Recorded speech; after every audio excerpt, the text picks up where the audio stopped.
देखते हैं अपना महाराष्ट्र।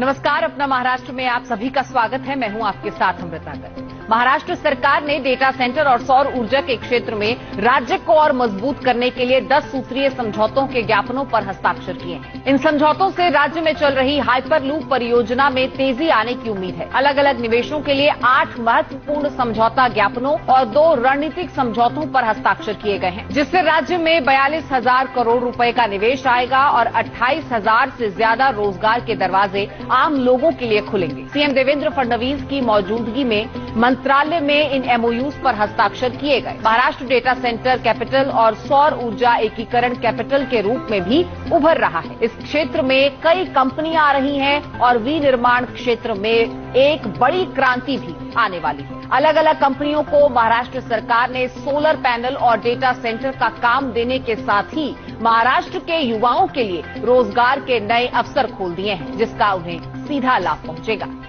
मुख्यमंत्री देवेंद्र फडणवीस ने सावित्रीबाई फुले पुणे विद्यापीठ चौक पर एकीकृत 2 मंजिला फ्लाईओवर औंध से शिवाजी नगर प्रोजेक्ट का भी उद्घाटन किया है। उद्घाटन के बाद मुख्यमंत्री ने 2 मंजिला फ्लाईओवर के निर्माण कार्य का निरीक्षण भी किया। गणेश खिंड रोड पर यातायात की भीड़भाड़ को कम करने के साथ साथ ट्रैफिक मैनेजमेंट को सुनिश्चित करने के लिए इस 2 मंजिला फ्लाईओवर को बनाया गया है। फ्लाईओवर की एक लेन औंध से शिवाजी नगर को ट्रैफिक के लिए खोल दिया गया है, क्योंकि इस लेन पर रैंप का काम पूरा हो चुका है। और चलिए बात करते हैं इस प्रोजेक्ट की खासियत के बारे में। इसकी कुल लंबाई 1.7 किलोमीटर है।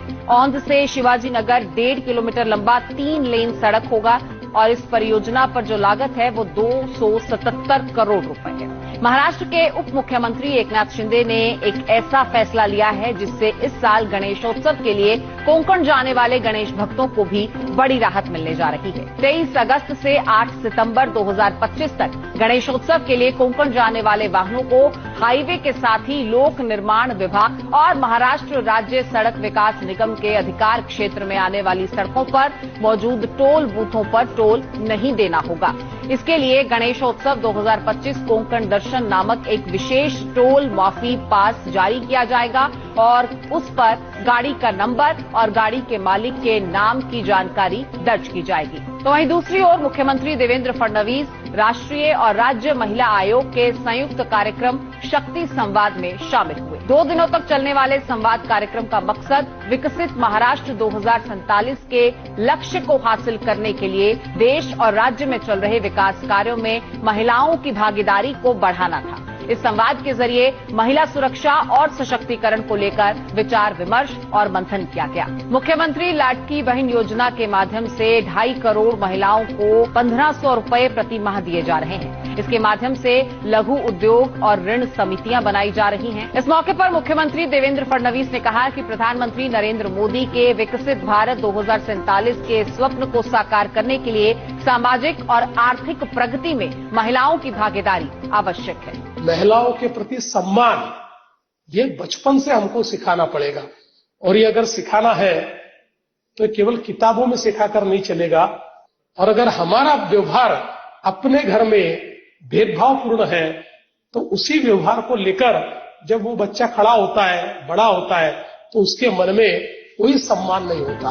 अब बात करते हैं एक तरफ जहां महाराष्ट्र लगातार आर्थिक विकास की ओर आगे बढ़ रहा है, वहीं वैश्विक आयात निर्यात नीति के अंतर्गत ईज ऑफ डूइंग बिजनेस के उपायों को लेकर मुख्यमंत्री देवेंद्र फडणवीस की अध्यक्षता में ही मुंबई के सह्याद्री गेस्ट हाउस में एक जरूरी मीटिंग हुई और राज्य के ईज ऑफ डूइंग बिजनेस में 100 जरूरी बदलाव करने का सुझाव देते हुए मुख्यमंत्री ने इसके लिए एक अलग वॉर रूम बनाने के निर्देश दिए हैं। उन्होंने ये भी स्पष्ट किया है कि वो इस वॉर रूम के माध्यम से किए गए सुधारों की हर महीने व्यक्तिगत रूप से समीक्षा करेंगे। तो वहीं वर्धा जिले के हिंगन घाट में उप मुख्यमंत्री अजीत पवार ने कृषि उपज मंडी समिति के नए प्रशासनिक भवन और राष्ट्रीय कृषि विकास योजना के अंतर्गत निर्मित आधुनिक गोदाम का उद्घाटन किया। उप मुख्यमंत्री अजीत पवार ने कहा कि ये भवन किसानों की समस्याओं के समाधान में उपयोगी सिद्ध होगा। अपना महाराष्ट्र में फिर मिलेंगे, तब तक के लिए इजाजत दीजिए। नमस्कार।